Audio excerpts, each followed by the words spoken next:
Hello दोस्तों, स्वागत है आपका मेरे YouTube channel DVM education point पर। तो दोस्तों, लास्ट वीडियो में हमने संविधान के 22 भाग, 12 अनुसूची और कुछ अनुच्छेदों के बारे में डिस्कस किया था और आज हमें प्रस्तावना और अनुच्छेद ही डिस्कस करने थे। तो दोस्तों, आइए शुरू करते हैं संविधान में प्रस्तावना और उसके कुछ प्रमुख अनुच्छेद। दोस्तों, ये हमारे भारतीय संविधान की मूल प्रति की प्रस्तावना की स्नैप है जो मैं आपको दिखा रहा हूँ। इसमें जो सब कुछ दिख रहा है, ये सारे वर्ड्स, इन सब के अलग अलग मीनिंग है, सबको डिफ़ाइन किया हुआ है। इसके बारे में नेक्स्ट पेज पे देखते हैं कि आखिर प्रस्तावना क्या थी, क्यों इसे तैयार किया गया। तो दोस्तों, प्रस्तावना को समझने की कोशिश करते हैं कि संविधान में प्रस्तावना की ज़रूरत आखिर क्यों पड़ी। दोस्तों, प्रस्तावना क्या है? प्रस्तावना पंडित जवाहरलाल नेहरू द्वारा संविधान सभा के समक्ष दिया गया एक कानूनी प्रस्ताव है जिसे 22 जनवरी 1947 को पारित किया गया। अतः इसे ही प्रस्तावना कहा जाता है। प्रारंभ में इसे संविधान का भाग नहीं माना गया था। प्रस्तावना को उद्देशिका या प्रीएम्बल कहा जाता है। इंग्लिश में इसको हम प्रीएम्बल कहते हैं और यह संविधान की आत्मा होती है। आगे चलते हैं। प्रस्तावना के 4 घटक इस प्रकार हैं। नंबर 1, यह इस बात की ओर इशारा करता है कि संविधान के अधिकार का स्रोत भारत के लोगों के साथ निहित है। नंबर 2, यह इस बात की घोषणा करता है कि भारत एक समाजवादी, धर्मनिरपेक्ष, लोकतांत्रिक और गणतंत्र राष्ट्र है। नंबर 3 है, यह सभी नागरिकों के लिए न्याय, स्वतंत्रता, समानता को सुरक्षित करता है तथा राष्ट्र की एकता और अखंडता को बनाए रखने के लिए भाईचारे को बढ़ावा देता है। नंबर 4 है, इसमें उस तारीख यानी जब संविधान को अपनाया गया था 26 नवंबर 1949 का उल्लेख है जिस दिन संविधान को अपनाया गया था। आगे चलते हैं। ठाकुरदास भार्गव ने प्रस्तावना को सर्वप्रथम संविधान की आत्मा कहा था। दोस्तों, ये मोस्ट इम्पोर्टेंट क्वेश्चन है कि संविधान की आत्मा प्रस्तावना को किसने कहा था। सबसे पहले संविधान की आत्मा को प्रस्तावना को किसने कहा था? वो थे ठाकुरदास भार्गव जी। लेकिन डॉक्टर भीमराव अंबेडकर ने संविधान की आत्मा अनुच्छेद 32 को कहा था जिसमें संवैधानिक उपचारों और अधिकारों का उल्लेख है। अर्थात नागरिकों के अधिकारों के उपचार संविधान के अनुच्छेद 32 में है। डॉक्टर अंबेडकर जी द्वारा इसे ही संविधान की आत्मा समझा गया। इसीलिए भीमराव अंबेडकर ने इसी को संविधान की आत्मा माना है। आगे चलते हैं। प्रस्तावना संविधान का भाग नहीं है, इसीलिए संसद इसमें संशोधन नहीं कर सकती। यह बात दी बेरूबरी यूनियन विवाद संगठन द्वारा 1960 में कही गई थी। आगे चलते हैं। प्रस्तावना संविधान का भाग है, इसमें संसद संशोधन कर सकती है। यह बात केशव नंद भारती बना द्वारा 1973 में कही गई तथा प्रस्तावना को संविधान में जोड़ा गया। अतः वर्तमान में संविधान का मुख्य भाग है। तो सन 1973 में प्रस्तावना को संविधान में जोड़ा गया। अब संविधान के अनुच्छेद शुरू होने से पहले उसकी प्रस्तावना एक मुख्य भाग है। तो दोस्तों, देखते हैं संविधान की प्रस्तावना में मात्र एक बार ही संशोधन हुआ है जो 42वां संशोधन 1976 में हुआ था। यह संशोधन देश में इमरजेंसी के टाइम में हुआ था जिसके तहत प्रस्तावना में 3 नए शब्द जोड़े गए जो हैं समाजवादी, निरपेक्ष एवं अखंड था। आगे चलते हैं।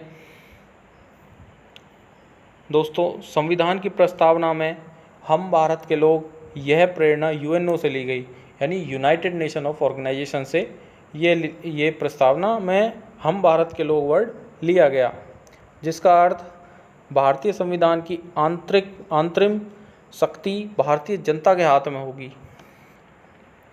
आगे देखते हैं। प्रस्तावना में भारतीयों के लिए सरल शब्दों में अधिकार, प्रत्येक भारतीय को किसी भी धर्म को मानने, धर्म की स्थापना व प्रचार करने या किसी भी धार्मिक स्थान पर जाने का अधिकार या स्वतंत्रता रहेगी। ये भी प्रस्तावना में उल्लेख किया गया। तो दोस्तों ये सब मेन पॉइंट्स और प्रस्तावना क्या थी इसके बारे में हमने पढ़ा। आगे डिस्कस करते हैं संविधान के कुछ इम्पोर्टेंट अनुच्छेद। यानी संविधान के टोटल 395 अनुच्छेद हैं, तो उनमें से हम बहुत मोस्ट इम्पोर्टेंट जो अनुच्छेद हैं वो हम डिस्कस करते हैं। और आपको कंप्लीट अनुच्छेद के लिए एक PDF फाइल के लिए मैं आपको नेक्स्ट वीडियो में एक लिंक शेयर कर दूंगा, वहाँ से आप सारे अनुच्छेद की PDF फाइल कॉपी कर सकते हैं। तो आगे चलते हैं दोस्तों। इसके 22 भाग मैंने आपको बताए थे, तो आज कुछ भाग हम डिस्कस करते हैं और देखते हैं किस भाग में कितने आर्टिकल कवर होते हैं। तो दोस्तों सबसे पहला है संघ और उसका राज्य क्षेत्र। इसमें अनुच्छेद है नंबर 1, संघ का नाम और अपना राज्य क्षेत्र। यानी भारत का नाम और भारत के सभी राज्य, ये नंबर 1 के अंदर आता है। नंबर 2 में नए राज्यों का प्रवेश या स्थापना। नंबर 3 में नए राज्यों का निर्माण और वर्तमान राज्यों के क्षेत्र, सीमाओं या नामों में परिवर्तन।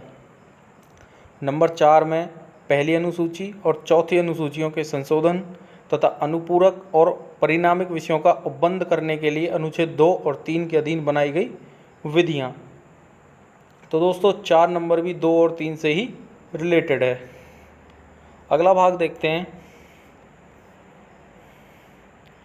अगले भाग में दोस्तों नागरिकता को रखा गया है, जिसमें 5 नंबर जो अनुच्छेद है उसमें संविधान के प्रारंभ पर नागरिकता, 5 में पाकिस्तान से भारत को प्रव्रजन करने वाले कुछ व्यक्तियों के नागरिकता के अधिकार, 7 नंबर अनुच्छेद में पाकिस्तान को प्रव्रजन करने वाले कुछ व्यक्तियों के नागरिकता के अधिकार, और 8 नंबर में भारत के बाहर रहने वाले भारतीय उद्भव के कुछ व्यक्तियों के नागरिकता के अधिकार। तो दोस्तों 5 से 11 तक इसमें नागरिकता को दिखाया गया है। दोस्तों भाग 3 में हर भारतीय के मूल अधिकारों को दर्शाया गया है, उनके सभी के उल्लेख किए गए हैं, जिसमें 12 नंबर अनुच्छेद में उसकी परिभाषा, 13 में मूल अधिकारों से असंगत या उनका अल्पीकरण करने वाली विधियाँ। तो दोस्तों मूल अधिकार को हमने 12 से लेकर 32 तक उल्लेख किया है। तो दोस्तों इसकी मैं आपको PDF शेयर कर दूंगा, ये मोस्ट इम्पोर्टेंट है। इसमें ये 17 से लेकर 22 तक के, जिनमें अस्पृश्यता, उपाधियों का अंत और चाइल्ड लेबर के खिलाफ, ये सारे आपके मूल अधिकार के अंदर आते हैं, जिसमें सब भारतीयों के अधिकारों के बारे में पूरी तरह उल्लेख किया गया है। आप एक बार देख सकते हैं 17 से लेकर ये 32 तक, ये सारे हर समाज, हर जात वर्ग के लोगों के बारे में, इसमें के अधिकारों के बारे में उल्लेख किया गया है। नेक्स्ट है दोस्तों भाग 4, राज्य की नीति के निर्देशक तत्व। तो दोस्तों इसमें हमने अनुच्छेद 36 से लेकर अनुच्छेद 51 को रखा है। 36 से 51 तक के अनुच्छेद इसमें कवर किए गए हैं। इसमें सभी राज्य के अंदर गांव, नगरपालिका, नगर पंचायत, ग्राम पंचायत, सभी का उल्लेख हमने आर्टिकल 36 से लेकर आर्टिकल 51 तक किया है। अब देख सकते हो 40 नंबर अनुच्छेद में ग्राम पंचायतों का संगठन, कुछ दशाओं में काम, सभी में यही दर्शाया गया है। अनुच्छेद नंबर 45 में बालकों के लिए निःशुल्क और अनिवार्य शिक्षा का उपबंध, 46 में अनुसूचित जनजाति तथा अन्य दुर्बल वर्गों के शिक्षा और अर्थ संबंधी हितों की अभिवृद्धि, 47 में पोषाहार स्तर और जीवन स्तर को ऊंचा करने तथा लोक स्वास्थ्य को सुधार करने का राज्य का कर्तव्य। 48 में कृषि और पशुपालन का संगठन। 48 के 2 भाग बनाए गए, जिसमें पर्यावरण का संरक्षण और संवर्धन और वन तथा वन्य जीवों की रक्षा। और नेक्स्ट है राष्ट्रीय महत्व के संस्मारकों, स्थानों और वस्तुओं का संरक्षण। और आर्टिकल 50 में कार्यपालिका से न्यायपालिका का पृथक्करण। 51 में अंतर्राष्ट्रीय शांति और सुरक्षा की अभिवृद्धि।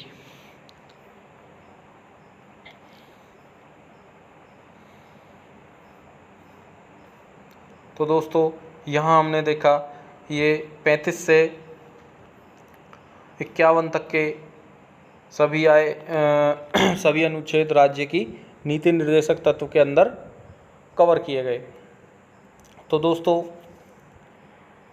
नेक्स्ट हम देखेंगे भाग 5 से लेकर के भाग 10 और 12 तक के हम कल कवर कर लेंगे। कल की नेक्स्ट वीडियो में, जब भी नेक्स्ट वीडियो आएगी उसमें हम कवर कर लेंगे। और कल मैं आपको 1 से लेकर 395 जितने भी अनुच्छेद हैं और उसके बाद जितने भी अनुच्छेद संविधान में संशोधन करके ऐड किए गए, वो सारे अनुच्छेद आपको उसमें मिल जाएंगे। कल की वीडियो के साथ मैं आपको लिंक शेयर कर दूंगा, जिसमें आप वहाँ से PDF डाउनलोड कर पाएंगे और ईज़िली उन्हें पढ़ सकेंगे। और दोस्तों इसके बाद आर्टिकल ख़त्म होने के बाद मैं कम से कम 2 दिन या 2 वीडियो या 3 वीडियो MCQs की तैयार करूँगा, जिसमें आसानी से हम सभी अनुच्छेद, जो मेन अनुच्छेद हैं, वो सभी हम आसानी से याद कर पाएंगे। तो दोस्तों अब मिलते हैं नेक्स्ट वीडियो में। और जिन्होंने मेरे चैनल को सब्सक्राइब नहीं किया है वो सब्सक्राइब कर लें, ताकि आप मेरी हर वीडियो से जुड़ सकें। तो ओके दोस्तों, थैंक यू।